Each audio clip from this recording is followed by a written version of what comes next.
छोटी बच्ची की कहानी जो दिल को छू जाएंगी। कहानियाँ हमारी जीवन पर गहरा प्रभाव डालती है, लेकिन कुछ कहानियाँ पढ़कर हम इतने भावुक हो जाते हैं कि अनायास आंसू हमारी आंखों से बहने लगते हैं। वो कहानियाँ हमारे मन को छू जाती है, मानो हमारी संवेदनाएं जागृत हो जाती है। ये ऐसी ही कहानियाँ हैं जो आपके दिल को छू जाएंगी। बच्चों के दिल में भगवान रहते हैं। एक हार्ट सर्जन थे। उनके अस्पताल में एक छोटी सी बच्ची का ऑपरेशन होना था, क्योंकि उसके हार्ट में खून की सप्लाई सुचारू रूप से नहीं हो रही थी। उस प्यारी सी बच्ची को ऑपरेशन से कुछ दिन पूर्व ही अस्पताल में एडमिट करवाया गया, क्योंकि ऑपरेशन से पहले बच्ची के कुछ जरूरी टेस्ट होने थे। बच्ची बहुत ही खुशमिजाज स्वभाव की थी, इसलिए बहुत जल्दी वहां की नर्सों और डॉक्टरों के साथ घुल मिल गई थी। ऑपरेशन से पहले जिन डॉक्टर साहब ने उसका ऑपरेशन करना था, वो उससे मिले और उसे समझाने लगे कि तुमको बिल्कुल भी डरना नहीं है, सब कुछ ठीक होगा। बच्ची ने उत्तर दिया कि डॉक्टर अंकल, मुझे बिल्कुल डर नहीं लग रहा, क्योंकि मेरी माँ कहती हैं कि बच्चों के दिल में भगवान रहते हैं। मेरी माँ प्रतिदिन मेरे लिए प्रार्थना करती है और मुझसे भी करवाती है। मुझे ईश्वर पर विश्वास है, लेकिन जब आप मेरा ऑपरेशन करें तो देखना कि ईश्वर कैसे दिखते हैं, फिर आप मुझे बताना। बच्ची की प्यारी प्यारी बातें सुनकर डॉक्टर साहब मुस्कुरा कर चले गए। ऑपरेशन करते समय हार्ट सर्जन ने देखा कि बच्ची के दिल में तो खून बिल्कुल नहीं है, उन्हें बचा पाना मुश्किल है।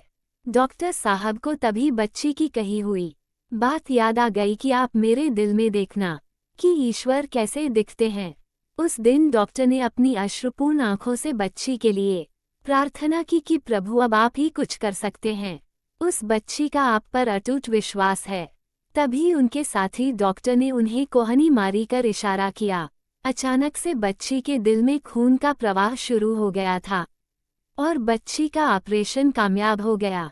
बच्ची के ठीक होने पर डॉक्टर ने बच्ची से कहा कि मैं तुम्हारे दिल में ईश्वर कैसे दिखते हैं ये तो नहीं देख पाया, लेकिन ईश्वर को की गई प्रार्थना की शक्ति का जो अनुभव मैंने देखा है, वो इससे पहले मैंने कभी नहीं देखा था। ईश्वर ने तुम्हारे उस पर किए गए विश्वास को टूटने नहीं दिया। श्री कृष्ण के भक्तों की हृदय स्पर्शी कथाएं की कहानी। जब स्कूल में पढ़ते थे, तब उनकी टीचर ने उनको एक कागज देकर कहा कि इसे अपनी माँ को दे देना। उन्होंने घर आकर माँ से कहा, टीचर्स ने आपके लिए एक नोट भेजा है। उसको पढ़कर उनकी माँ की आंखों से आंसू बहने लगे। उन्होंने माँ से पूछा कि इसमें ऐसा क्या लिखा है जो आप इतना भावुक हो गए। उनकी माँ ने खुद को संभालते हुए कहा कि तुम्हारी टीचर्स ने लिखा है कि आपका पुत्र बहुत ही बुद्धिमान और प्रतिभाशाली हैं। इसे पढ़ाने के लिए हमारे पास काबिल शिक्षक नहीं है, इसलिए कृपया कल से इसे स्कूल मत भेजें, घर पर ही पढ़ाएं। माँ ने उन्हें तब घर पर ही पढ़ाना शुरू किया। कालांतर में वह एक महान वैज्ञानिक बन गए। उन्होंने इलेक्ट्रिक बल्ब और फोनोग्राफ का आविष्कार कर लिया था। उनकी माँ इस दुनिया से विदा ले चुकी थी। एक दिन उनको अपने घर की एक अलमारी में वही कागज मिला जो उनकी टीचर ने बहुत साल पहले उनको दिया था।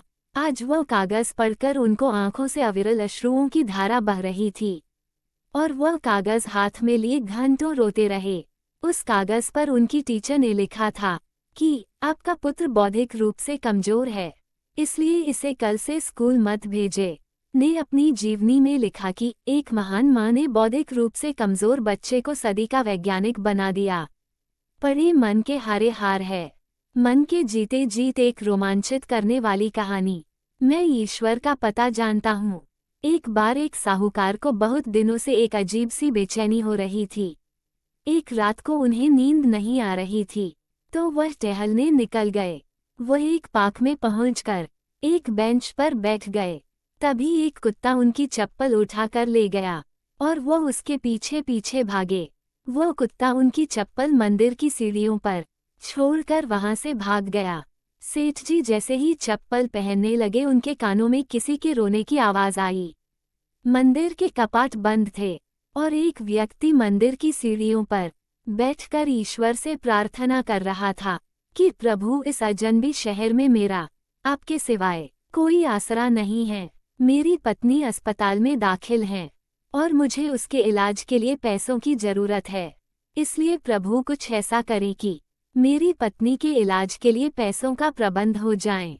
सेठ जी समझ गए कि ईश्वर ने मुझे यहाँ इस व्यक्ति की मदद के लिए भेजा है।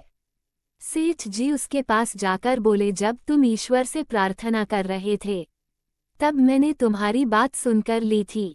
सेठ जी ने अपनी जेब से पैसे निकालकर उस व्यक्ति को दिए।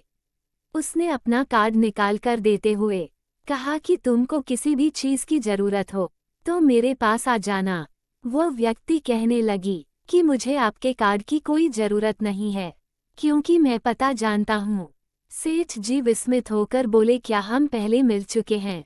वो व्यक्ति बोला कि मैं आपकी बात नहीं कर रहा, मैं कर रहा। सेठ ने